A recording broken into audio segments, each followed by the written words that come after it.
I saw it at exactly 12:47 p.m. My thumb froze mid-scroll, the motion feeling sluggish, like it was moving through wet cement. The Facebook post burned into my retinas with the bright, chemical sting of acid.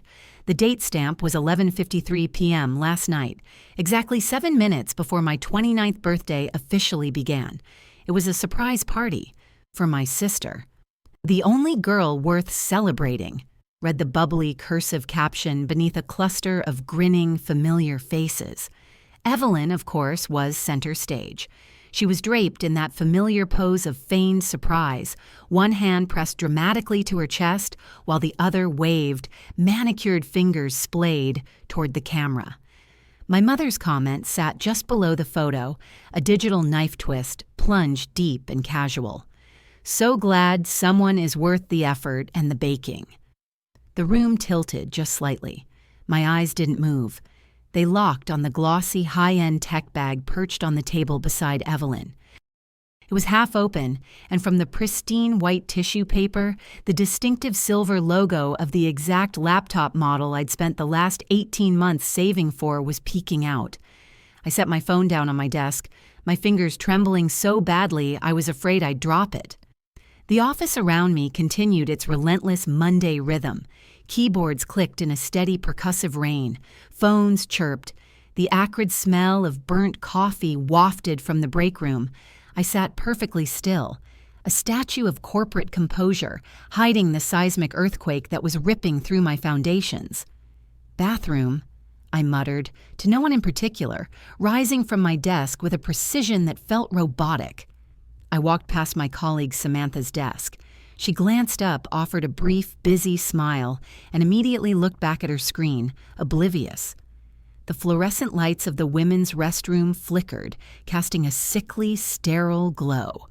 I gripped the cold porcelain sink, my knuckles turning white. 1 deep breath, 2, 3. I studied my reflection.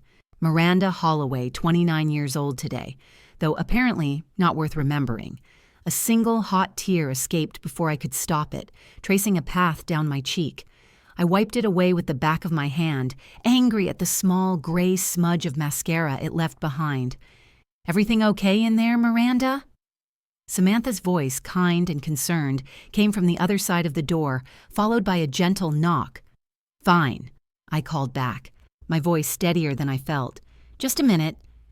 I straightened my shoulders.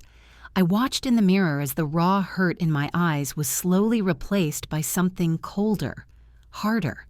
Determination. This wasn't new. This was just the final piece of evidence I needed. If you're watching this video, tell me where you're from or what time it is for you.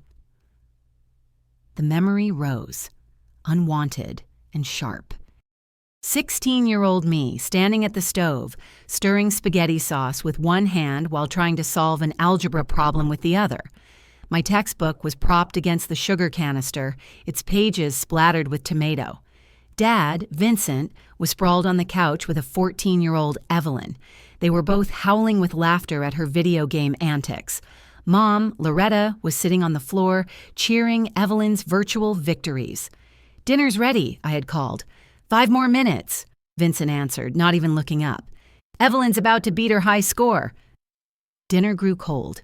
My homework remained half-finished. Another flash. The rows of empty auditorium chairs at my senior speech awards ceremony. The polite, scattered applause from strangers as I accepted the regional plaque. The text from Loretta that came through just as I was stepping off the stage. "Sorry, honey. Evelyn wasn't feeling well. We'll celebrate later." Then, the contrast. Evelyn's school play 2 weeks later. She was tree number 3. My parents arrived an hour early, clutching a massive bouquet of roses. They led the standing ovation, the celebratory dinner out afterward where Loretta kept saying, "Our little star, she just has that spark." I blinked the memories away, banishing them. I smoothed my blouse, unlocked the door, and returned to my desk with measured, steady steps. Samantha glanced up, her brow furrowed with concern, but I waved her off with a practiced smile that didn't reach my eyes. "Just a headache. Too much screen time." "You should take a break," she offered. "It's your..." She trailed off, looking confused. Wait, is it today? Your birthday? It is, I said, the words feeling like ash in my mouth. Oh, Miranda, happy birthday. Why didn't you say anything? We need to get a cake at lunch. It's fine, Sam, really. I'm not big on birthdays. I forced another smile. Thanks, though. I sat down, my computer screen glowing. I opened my banking app. I clicked through to the payments history section, my heart hammering a heavy, dull beat against my ribs. There it was, inarguable, black and white, automatic transfers, month after month, year after year. I pulled up a calculator and started adding them up, my hand shaking so hard I had to retype the numbers twice. When I totaled the sum, the breath left my lungs in a painful rush. 34,440 facts. Over 40 months, nearly 35,000 reasons why I lived in a tiny, one-bedroom apartment with peeling paint, while Evelyn enjoyed her downtown loft with a concierge. 35,000 reasons why my retirement account held pocket change while she posted Instagram stories from weekend spa getaways. 35,000 reasons why I had worn the same winter coat for 6 years while she modeled a new one each season. My gaze landed on the small, garish keychain hanging from my monitor, a tangerine tiger, its synthetic fur worn thin. It was the only gift Evelyn had ever given me, plucked from a carnival prize pile when we were children. The pink one's prettier, she had declared, clutching it to her chest. You can have the ugly orange one. Mom, tell her orange is ugly.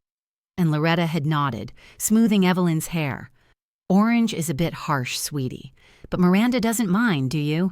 You've always been so agreeable. I unhooked the keychain. All these years, I'd kept it. A talisman. A pathetic, ugly symbol of the connection I desperately hoped would strengthen someday. The office printer hummed nearby. Someone in sales laughed at a loud, obnoxious joke. Outside my window, Seattle traffic flowed beneath perpetually gray skies. Inside me, something shifted. A tectonic plate of patience, held in place for decades by guilt and misplaced hope, finally fractured under the immense pressure. No more, I whispered, my voice so low I barely heard it. I closed my fist around the small, fuzzy tiger. The words felt foreign, yet profoundly right, like trying on a piece of clothing that finally fit after a lifetime of wearing ill-fitting hand-me-downs. No more. That night, my apartment walls felt like they were closing in. I spread the bills across my small second-hand kitchen table. $748 for rent, $90 for electricity, $260 for groceries, numbers that should have been manageable on my salary as a product operations analyst. But then, there it was, the 7th bill in the row, the one that didn't belong to me. Owen Whitaker, $7.50 auto payment scheduled for the 1st of the month. I traced my finger along the landlord's name on the bank statement. Not my landlord, Evelyn's. It was the auto payment I had maintained for 38 consecutive months, ever since Evelyn's temporary setback had turned into a permanent lifestyle. She'd bounced between 3 jobs in that time, each one ending with the same vaguely worded, forwarded termination emails in my inbox, performance inconsistencies, excessive absences, not a good culture fit. Words that should have had consequences but somehow never did, not for Evelyn. My phone pinged, vibrating hard against the wooden table. A voicemail notification. Miranda, honey, it's Dad. Vincent's voice filled my tiny living room, wrapped in that familiar, coaxing tone he reserved exclusively for asking for favors. Listen, I need about $700 for a special plan this weekend. Nothing serious, just a little short. Call me back when you get a chance, okay? Thanks, kiddo. Not if I could help. When I could help. The assumption was so deeply embedded it didn't require questioning. I was the family ATM, the reliable one, the capable one. I opened my travel fund app. The balance read $1,184. The Greece trip I had been picturing since college remained nothing but digital brochures and saved travel articles. My retirement account, $4,282. Pathetic for a 29-year-old, according to every financial advisor who had ever written an article. The math was simple. It was brutal. $750 monthly to Evelyn's rent, multiplied by 38 months. That was $28,500. Add the emergencies, the car repairs, the unexpected dental work. Vincent couldn't quite cover. The utility bills Loretta forgot about. We arrived at $34,445. The number burned in my brain like a brand. I pulled out an old photo album from beneath the coffee table, 3rd grade, the regional spelling bee. Loretta had promised she'd be there. But Evelyn's dance recital, a recital, not a competition, conflicted. "Next time, sweetie," she'd said, patting my head. "Evelyn needs me there. She gets so nervous." I flipped the page. The speech workshop cancellation notification from my sophomore year of high school. It was in a folder right behind the spelling bee certificate. Canceled due to insufficient funds. I remembered that day clearly. Loretta had redirected the $180 registration fee to Evelyn's summer dance intensive.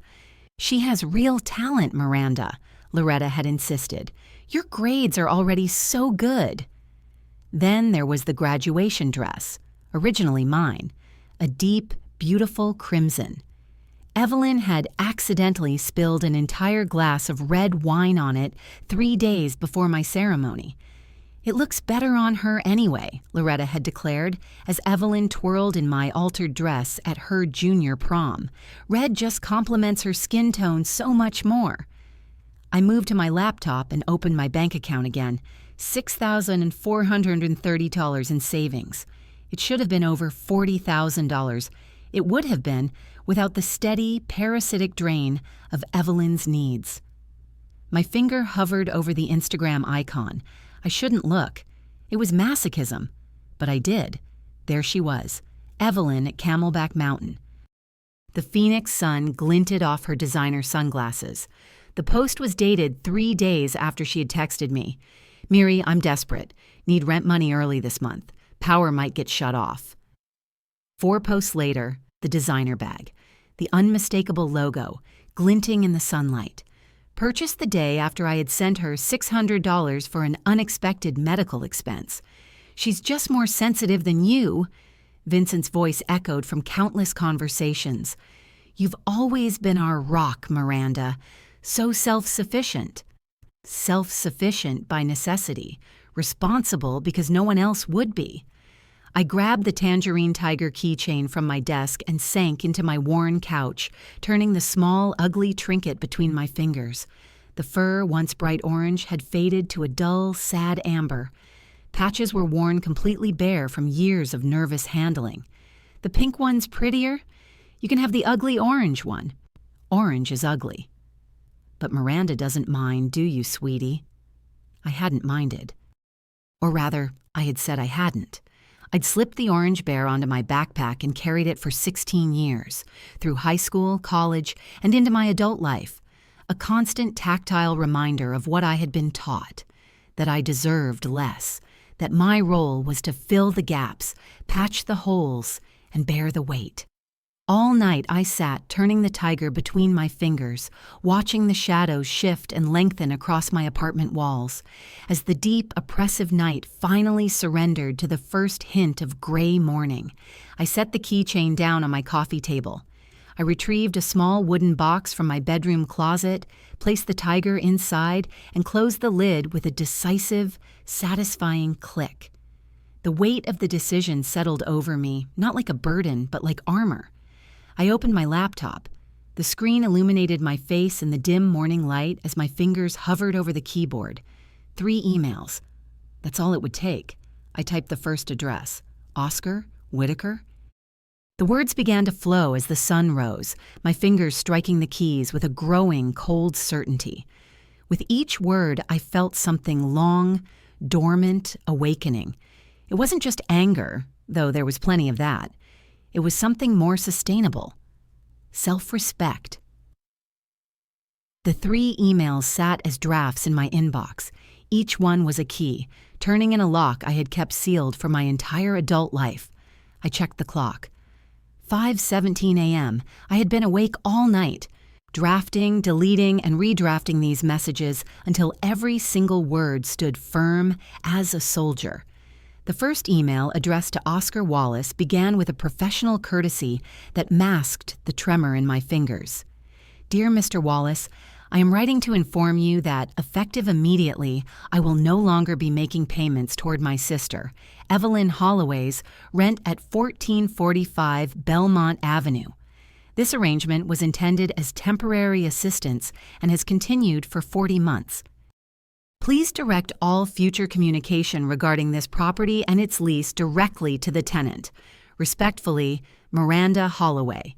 Short, clear, final. The second email to my bank contained similarly precise language. It was a formal request to cancel the $750 automatic payment that had drained my account on the first of every month since Evelyn's temporary setback 3.5 years ago. The third email, addressed to my family, took the longest to craft. The subject line read simply, "Financial boundaries, effective immediately." Inside was an itemized spreadsheet.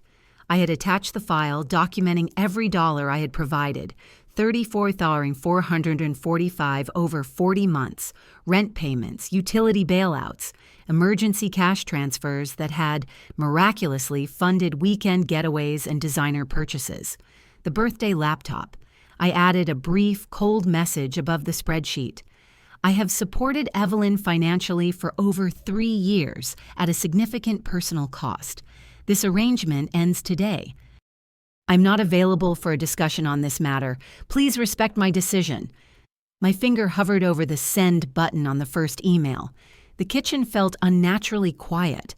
The low, steady hum of the refrigerator was the only witness to what I was about to do. I pressed send. A small swoosh sound confirmed its departure. The second email to the bank followed immediately after. Swoosh. When I reached the third email, the family email, I paused. My heart was hammering against my ribs, a frantic bird in a small cage. This was the one. This was the one that would detonate everything. I closed my eyes, took one deep, shuddering breath, and clicked send. Swoosh! The weight lifted so suddenly, so completely, that I felt dizzy. I stood up from my small kitchen table, stretched my arms high overhead, and let out a sound I hadn't heard in this apartment before. I laughed. It was a short, sharp, foreign sound that startled me. Freedom. It tasted like coffee, brewed strong at dawn after a sleepless night of reclaiming your own life. My phone began ringing at 7:23 a.m. Loretta. I silenced it. It rang again at 7:24 a.m. Loretta again. I silenced it again. By 8:15 a.m., I had declined 12 calls from her. My phone was hot in my hand. At 8:32 a.m., a text from Vincent lit up my screen. Your sister is hysterical. Call us now. This isn't funny, Miranda. I didn't. The voicemail notification appeared at 9:47 a.m., just as I was getting out of the shower. I let Evelyn's message play on speaker as I toweled dry my hair. You've ruined everything. How am I supposed to pay rent? Where am I supposed to live? Mom and Dad are freaking out. You can't just... Her voice cracked, not with sadness, but with pure, undiluted rage. You selfish. After everything we've done for you. I deleted the message halfway through, a small, cold smile playing on my lips. Everything they'd done for me. The irony would be funny if it weren't so deeply, profoundly painful. By noon, the family group chat, Holloway Happenings, exploded. Aunts, uncles, cousins, most of whom hadn't bothered to acknowledge my existence in years, let alone my birthday, suddenly had deeply held opinions about my abandonment of family duties. Uncle Robert, family helps family, Miranda, period. That's how you were raised. Aunt Teresa, your poor sister needs support right now. This is heartless. Cousin Derek, wow, just wow, cold. I muted the chat. I muted Loretta's contact. I muted Vincent's. I muted Evelyn's. I put on my favorite blazer, the one I'd bought at a consignment shop, and headed to work. I found myself walking taller than I had in years. The gray Seattle sky didn't seem quite so oppressive. A small surprise awaited me at my desk. A hand-drawn birthday card signed by the entire department, and a single, perfect chocolate cupcake with one unlit candle stuck in the frosting. Samantha, from the desk beside mine, smiled sheepishly. "We remembered it was your birthday yesterday. Sorry it's late. We wanted to surprise you this morning." My throat tightened. I swallowed hard, fighting back an absurd wave of emotion. "Guys, you didn't have to." "Of course we did," Sam said, pushing the cupcake toward me. "Make a wish." I didn't tell them it was the first birthday acknowledgement I had received this year. I closed my eyes, took a breath, and blew out the candle. My phone pinged, a text from a number I didn't have saved, but an area code I recognized. Arizona. "Just heard about the email. About damn time. Flowers headed your way tomorrow. Happy belated birthday, warrior. Talia, my cousin Talia." I hadn't spoken to her in 3 years, not since she'd had her own explosive breakup with her side of the family. I smiled, a real genuine smile. I typed back, "Thanks, T. Means a lot." After work, I didn't go home. I walked straight to the tech store downtown, the same one where I had spotted that laptop in Evelyn's birthday photo. The bright lights and clean lines of the store felt validating. A young sales associate smiled as I approached the laptop display. "Can I help you find something?" "Yes," I said, my voice clear and strong. "I'd like the XPS 17, please, the one with the i9 processor and 32 gigs of RAM." "Excellent choice," he said, tapping on his tablet. "That's a serious machine." He didn't know that I had been saving for this exact model for 18 months.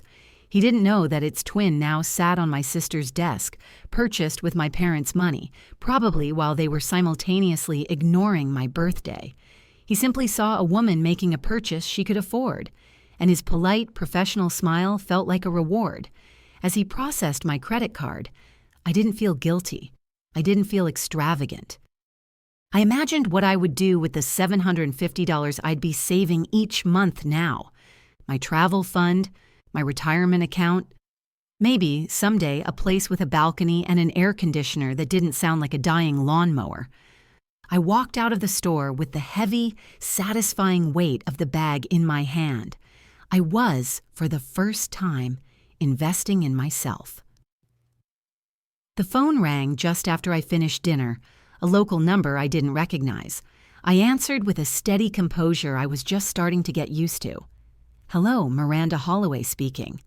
"Ms. Holloway, this is Oscar Wallace from 1445 Belmont." My stomach did a quick, nervous flip. I gripped the phone tighter. "Mr. Wallace." "Hello." "Yes, I received your email this morning," he said. His voice was polite but strained. "I appreciate you letting me know, but there seems to be some confusion." "Oh?" "I called your sister, Evelyn, to discuss the rent for the first. She claimed she wasn't aware of this arrangement ending.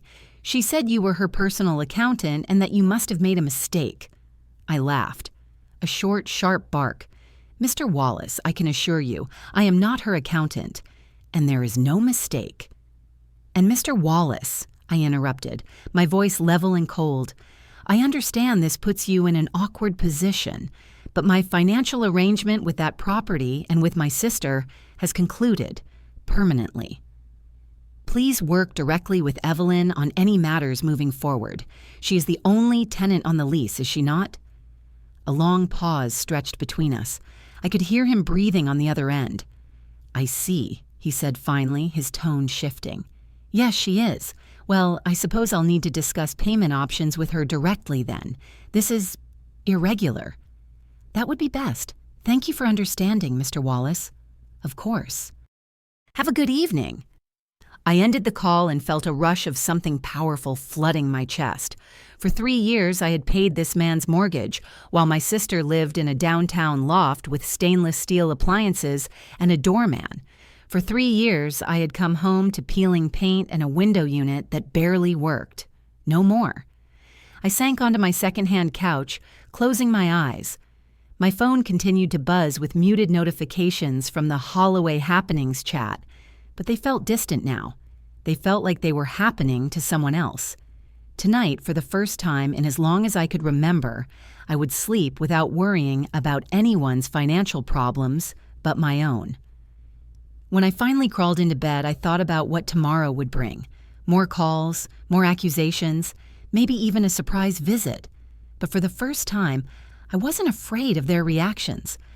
Whatever storm was coming, I had finally built myself a shelter of self-respect strong enough to withstand it.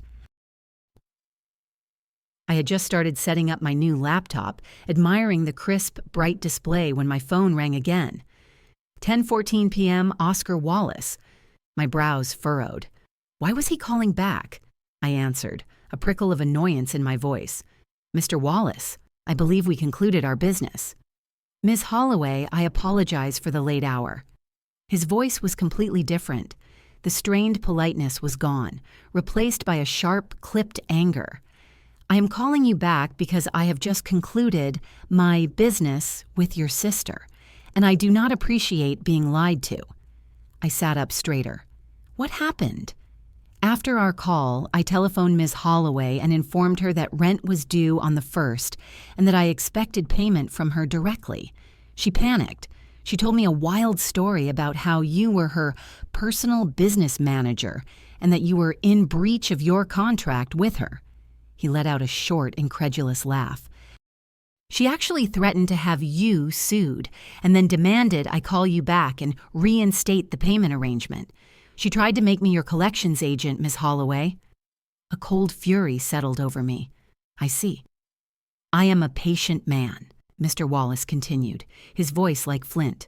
But I have no tolerance for tenants who lie, especially tenants who are already a liability. Your sister, Ms. Holloway, is a liability. What do you mean? I am looking at her file right now.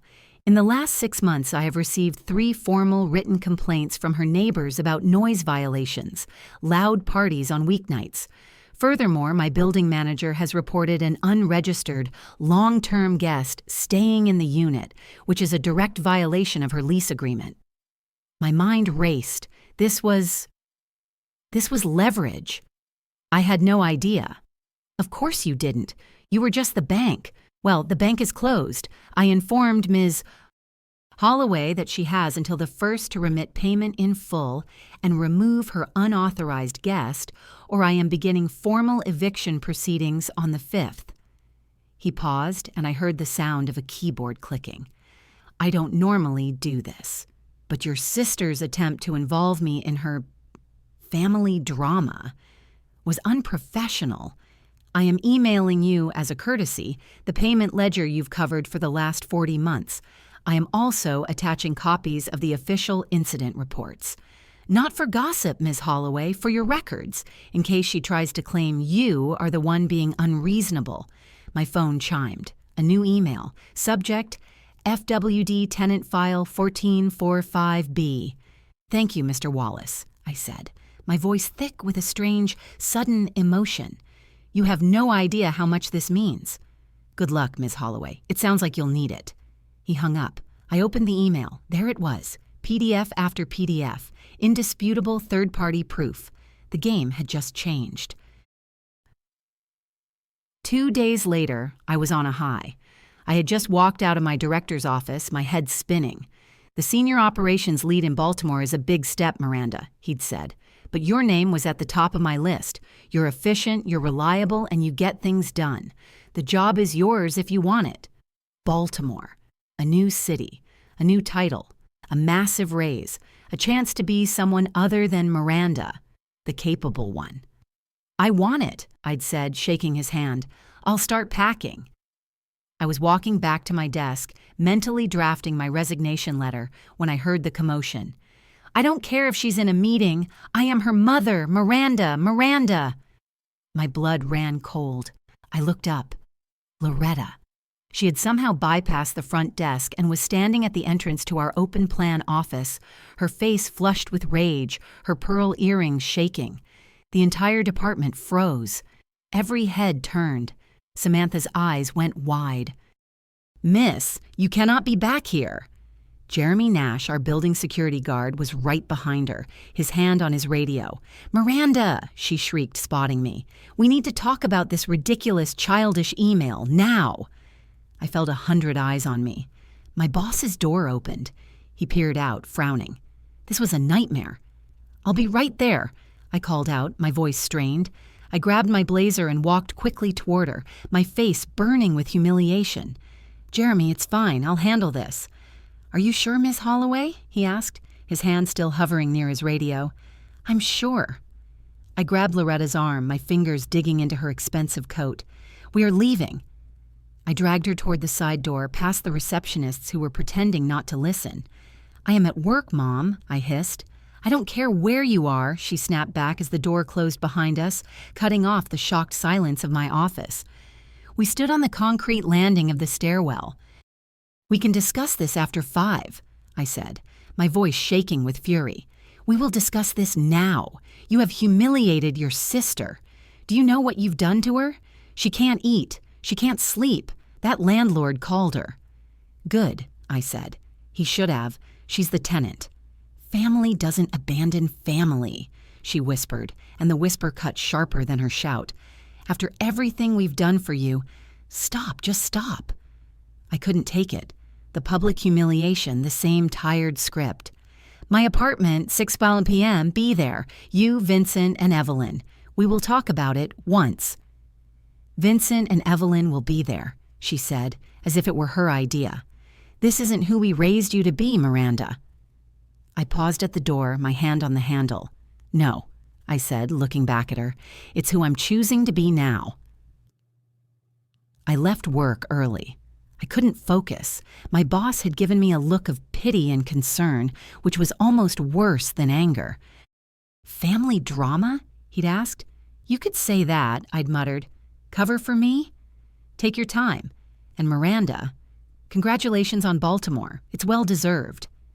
I felt a small spark of pride. At least my professional life was intact. I was rattled. My hands were still shaking from the confrontation. I had the meeting at 6 p.m. I needed to be prepared. My new laptop was in my messenger bag tucked safely against my side. It had everything. My carefully itemized $34,440 spreadsheet, the scanned bank statements, the email drafts, and most importantly, the damning PDFs from Oscar Wallace, the noise complaints, the lease violation, the eviction warning. I had my armor. I had my weapons. I was walking fast, heading toward my apartment, but my head was pounding. I ducked into a small corner cafe to grab a bottle of water and a Tylenol. The cafe was crowded with the late afternoon rush. I stood at the counter, fumbling in my pocket for my wallet. "Just a bottle of water, please," I said to the barista. It happened in a split second. A man in a dark hoodie bumped into me hard from behind. "Watch it," I snapped, stumbling. At the same time, another person slid past my right side. I felt a sharp, sudden tug. My messenger bag, which I'd stupidly slung over one shoulder, was gone. "Hey," I shouted. The man in the hoodie was already out the door. I saw him and his partner sprint down the block, weaving through pedestrians. My bag was in his hand. "Stop! Stop them! They stole my bag!"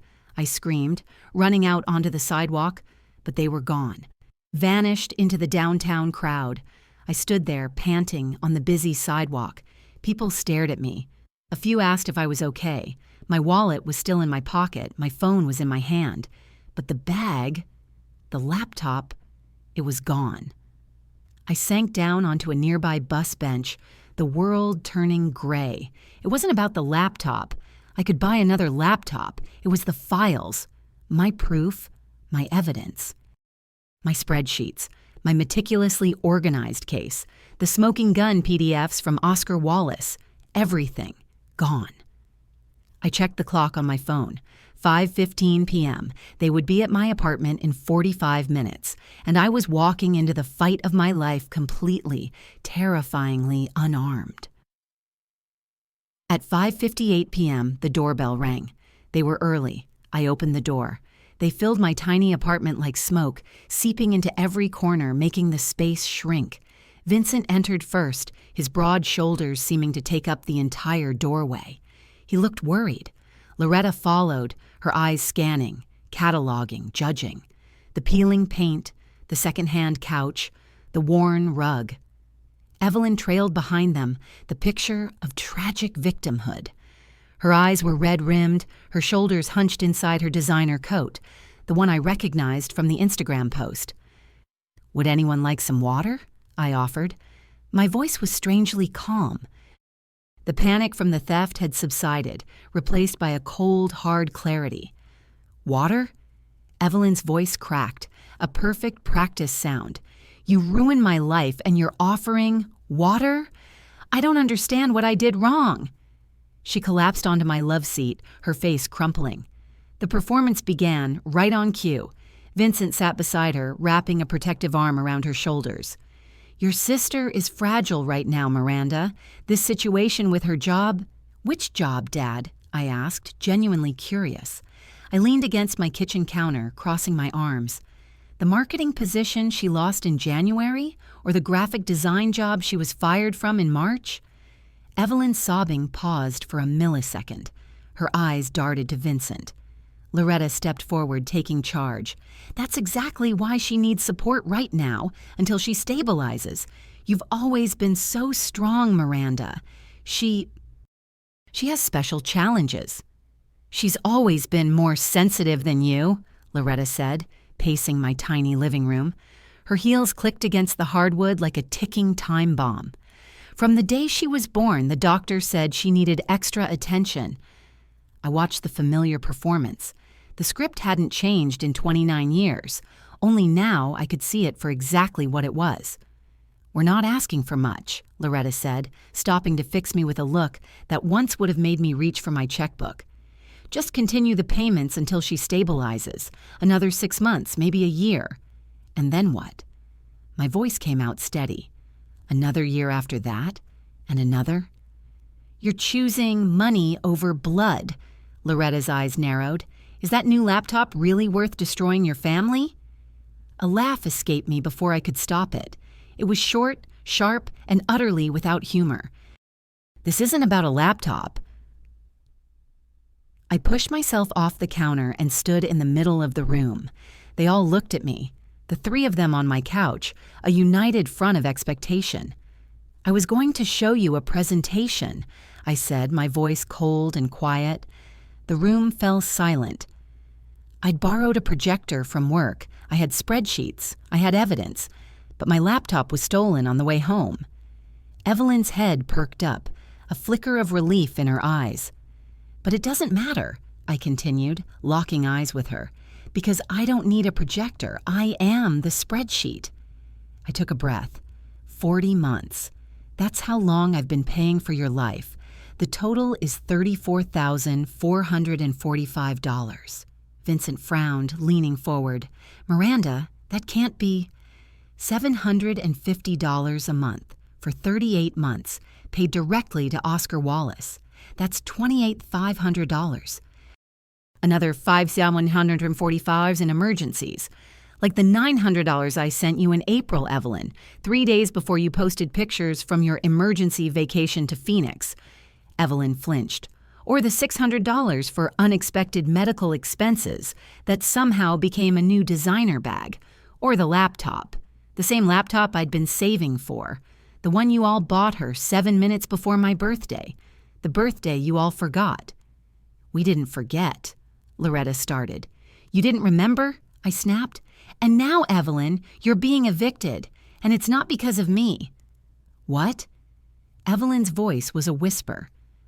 "I was going to show you the files, the ones Mr. Wallace was kind enough to send me after you lied to him and tried to make him my bill collector. He informed me about the 3 formal noise violations, the parties, and the unregistered long-term guest you've had living with you, which is a direct violation of your lease." Evelyn's face went white. Vincent looked from her to me, genuinely stunned. "So no, Mom, I'm not continuing the payments. I'm not doing it for 6 months or 1 year or ever again. The arrangement is over. I've accepted a promotion, senior operations lead, in Baltimore." "Baltimore?" Evelyn whispered. The genuine shock in her voice was almost satisfying. For once, her surprise wasn't performed. I leave in 4 weeks. You can't just leave. Loretta stood up, her face crimson. You can't just abandon your family. I can, I said. The 2 words hung in the air with a newfound, undeniable weight. You're choosing money over blood, she shouted. No, I shouted back, my voice finally breaking. I am choosing self-respect. This isn't about money. It was never about the money. It was about the fact that it was expected. It was about being the family ATM with legs. It wasn't fair when you missed my college graduation because Evelyn had a cold. I pointed at Vincent. It wasn't fair when I worked 2 jobs to get through school while she found herself on my dime. And it certainly wasn't fair when you all forgot my birthday, but threw her a surprise party and bought her the one thing you knew I wanted. The room was dead silent. The truth of it all hung in the air, thick and toxic. Vincent's arm dropped from Evelyn's shoulder. He stared at the floor, his face pale. Loretta's mouth opened, then closed. For the first time in her life, she had no ready response. Then something unexpected happened. Evelyn's breathing changed. It became ragged, uneven. Her perfect tear-streaked makeup began to run in earnest as the practiced sobs transformed into something raw, ugly, and real. I can't, she gasped, dropping the tissues. Her voice was small, stripped of all its performance. I can't. I don't know how. I don't know how to do this on my own. The confession hung in the air, the first honest words my sister had spoken to me in years. I felt my resolve waver, just for a second. That old familiar instinct to rush in, to fix it, to make it better, rose up like muscle memory, but I planted my feet firmly on the floor of my apartment. The apartment I could barely afford because of her. You can learn, I said. My voice was gentler now, but no less firm. But I won't do it for you anymore. Evelyn looked up, her eyes wide and terrified, meeting mine directly. Something passed between us. Not forgiveness, not understanding, but maybe recognition. For the first time, she was seeing me as a person with limits, not an endless resource. How? She whispered. How? The same way I did, I said. 1 step at a time. You get a job, you make a budget, you pay your own bills. Vincent cleared his throat, drawing our attention. His eyes were red-rimmed, his hands clasped so tightly his knuckles were white. "I've failed you both," he said quietly. The words seemed to cost him something essential. "Especially you, Miranda." My breath caught. In 29 years, I had never heard him acknowledge it. "I minimized you," he continued, his voice rough with emotion. "You seem so self-reliant. You never complained. You never caused trouble. It was easier to focus on the squeaky wheel." He stood up, approaching me with hesitant steps, as if I were a wild animal. "I don't expect forgiveness. I don't deserve it. But I'd like a chance to do better, to be the father you deserved all along." The sincerity in his voice reached something deep inside me, a childish hope I thought I had buried long ago.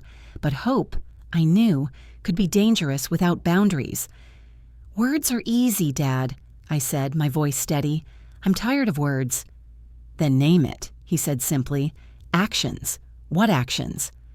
I took a deep breath. This was it. Evelyn needs a job, a real job with an employment contract that I can verify. She needs a working budget that she sticks to. And both of you, I looked at Loretta, should consider therapy, family therapy, to figure out why this happened. Loretta opened her mouth to protest. "Therapy? We don't need—" "Quiet, Loretta," Vincent said, silencing her with a look I had never seen him use before. He turned back to me. "And the financial support?" "It ends today," I said. "Completely, but emotional support, with boundaries. That door can be conditionally open." Vincent nodded slowly. Then he did something he hadn't done in years. He stepped forward and hugged me. It wasn't the perfunctory, awkward embrace of obligation. It was real. It was solid. It felt like an apology. For a moment, I allowed myself to lean into it, to feel the tentative, fragile reconnection. When they left 20 minutes later, the apartment felt different. It was emptier, yes, but it felt more mine than it ever had before. I poured myself a glass of wine and stood by the window, watching them walk to their car on the street below. Loretta's back was stiff. Vincent's hand was hesitantly touching Evelyn's shoulder. My sister was uncharacteristically quiet, her face pale and stunned. I didn't know if they would meet my terms. I didn't know if real change was possible after so many years of established toxic patterns. But for the first time in my life, the decision wasn't mine to make. The burden wasn't mine to carry. I touched the cool glass of the window, seeing my reflection overlap with the world outside. There was peace in this moment, not the false peace of capitulation, but the true, hard-won peace that comes from standing firmly in your own truth. No matter what happened next, I had found the one boundary that mattered most, the one around my own worth. The morning sun streamed through the sheer curtains, painting golden stripes across the floor of my Baltimore apartment. I stood by the window, coffee mug warming my palms as I took in the city skyline. My skyline. Now. The view from the 12th floor still surprised me each morning. It felt like a gift I was continually, slowly unwrapping. 1 year, I whispered to my reflection in the window glass. 1 year since I had closed my hand around that worn, ugly tangerine tiger keychain and whispered, "No more." My phone buzzed on the granite countertop. A text from Talia. "Just landed at BWI. Can't wait to see your place. Boston is freezing compared to Arizona. Wait, you're in Baltimore, even colder. See you in an hour." I smiled, typing back, "I'll bring an extra sweater to the airport. See you in an hour. And it's Baltimore. Get it right, cousin." The apartment felt different today, adorned with modest decorations for my 30th birthday celebration. Simple white fairy lights were draped across my bookshelves. Fresh flowers, my choice, bought by me, brightened the dining table. A small, elegant cake from the bakery down the street waited in the refrigerator. This birthday, my choice, my terms. I opened the small wooden keepsake box on my desk, the one that held the tangerine tiger. What had once symbolized exclusion and lesser than now represented the exact moment I chose myself. I ran my finger over its worn fur, a small, private acknowledgement before closing the lid. Dr. Cameron would be proud. During yesterday's therapy session, she had noted how my posture had changed over the last few months. "You're sitting up straighter," she'd said, smiling. "Shoulders back, chin lifted. Your voice is steadier. You've reclaimed your space in the world, Miranda. Not just the physical space of this new city, but the emotional space you deserve." The chime of my laptop interrupted my thoughts. A video call. Vincent. "Happy birthday, Miranda," he said when I answered.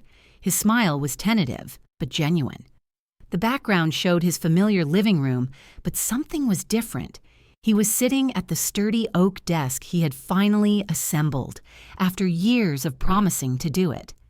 "Thanks, Dad. Got your card, right? I sent it last week." "I did," I smiled. "The bookstore gift card was perfect, thank you." He nodded, relief visible. "Listen, I just want you to know I'm proud of you. The promotion, the move, everything. You did it." The words hung between us, unfamiliar but welcome. 2 visits in the past year, one from him, one from me, had begun the slow, careful work of rebuilding what was broken. One careful, boundary-respecting conversation at a time. "How's Evelyn doing?" I asked. It was a question I could finally ask without a knot of resentment in my stomach. 4 months at the pharmacy now," he said. His voice still carried a hint of surprise rather than the automatic blind defense it once held. "Her manager says she hasn't missed a shift, and she's finishing those online bookkeeping classes next month. She's trying, Miranda. She's really trying." "That's good to hear," I said, and I meant it. We talked for 15 more minutes. Not the marathon, problem-solving, crisis management sessions of before, just a call. A normal call between a father and a daughter. When I ended the call, I noticed a text from Loretta. "Happy birthday. Hope you have a nice day." The message was neither warm nor cold. It was just an acknowledgement. After a year of strained silence and 2 tense therapy-mediated conversations, it was enough. For now. My doorbell rang at noon. Emily and Rebecca, arriving early to help set up for the small gathering I was hosting. Friends I had made here, in my new life. Friends who knew my history, but who didn't define me by it. Friends who valued boundaries as much as I did. "There's the birthday girl," Emily announced, handing me a gift bag while Rebecca carried in a bottle of wine. We were laughing in the kitchen, arguing over a playlist, when my phone pinged with a new email notification. Evelyn's name appeared in my inbox for the first time in months. The subject line read, simply, "Your day." My hand hesitated over the mouse. I excused myself, walking into my bedroom for a moment of privacy. I sat on the edge of my bed and opened it. The message was short. "Happy birthday, Miranda. I've been thinking a lot about last year and all the years before. I was selfish. I took advantage of your love because it was easier than standing on my own 2 feet. I know sorry doesn't fix it, but I'm trying to do better now. I'm trying to be better. Enjoy your day. You deserve it." It wasn't a full apology. It wasn't a magical fix. But it was acknowledgement.